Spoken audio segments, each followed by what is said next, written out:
Hello everyone, मेरे channel Hindi शिक्षा bye Monika में आपका स्वागत है। और आज है बुधवार और आज आई हूं मैं एक नई कहानी के साथ। और आज की कहानी है दो मित्रों की कहानी। और दो मित्रों के बीच में क्या होती है? मित्रता। तो जानने के लिए सुनते हैं पूरी कहानी। क्या इन दोनों मित्रों के बीच में सच्ची मित्रता थी या नहीं? चलिए सुनते हैं आज की कहानी, सच्ची मित्रता। तो एक बार ये दोनों मित्र अमन और रमन, ये दोनों आपस में योजना बनाते हैं, बातचीत करते हैं कि क्यों ना आज घर चला जाए, पर जंगल के रास्ते से होते हुए। तो बहुत डिस्कस करने के बाद, आपस में योजना करने के बाद वो यही डिसाइड करते कि आज घर तो जाएंगे पर जंगल के रास्ते से। हम दोनों साथ हैं, हमें कुछ नहीं हो सकता, हम दोनों एक दूसरे की रक्षा करेंगे, देखभाल करेंगे और चलो चलो चलते हैं जंगल के रास्ते से होते हुए।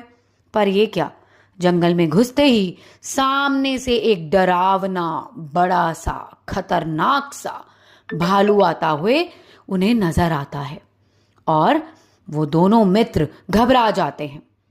जो रमन होता है वो आव देखता है ना ताव, और फटाफट अपनी जान बचाने के लिए पेड़ पर चढ़ने लगता है।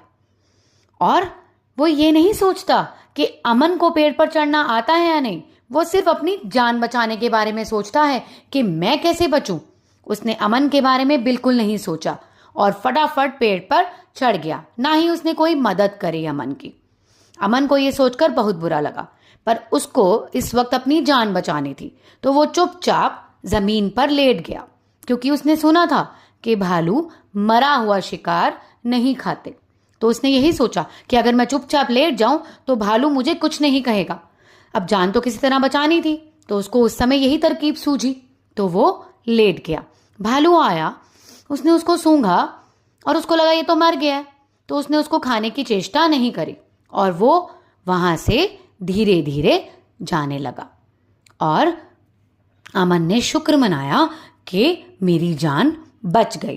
पर अभी भी उसके दिमाग में लेटे लेटे एक ही बात चल रही थी कि रमन ने उसके साथ अच्छा नहीं किया। रमन को उसकी जान बचाने में मदद करनी चाहिए थी। रमन को उसकी भी मदद करनी चाहिए थी पेड़ पर चढ़ने के लिए। अगर भालू उसे खा जाता तो?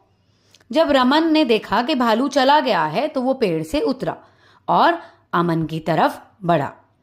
रमन तो खुश था क्योंकि उसकी जान बच गई थी, वो पेड़ पर चढ़ गया था और अब वो पेड़ पर से सही सलामत नीचे भी उतर आया था। और अब वो जाता है अमन के पास और अमन से पूछता है, ये भालू तुम्हारे कान में क्या कह रहा था? मुझे लगा कि भालू तुम्हें आज खा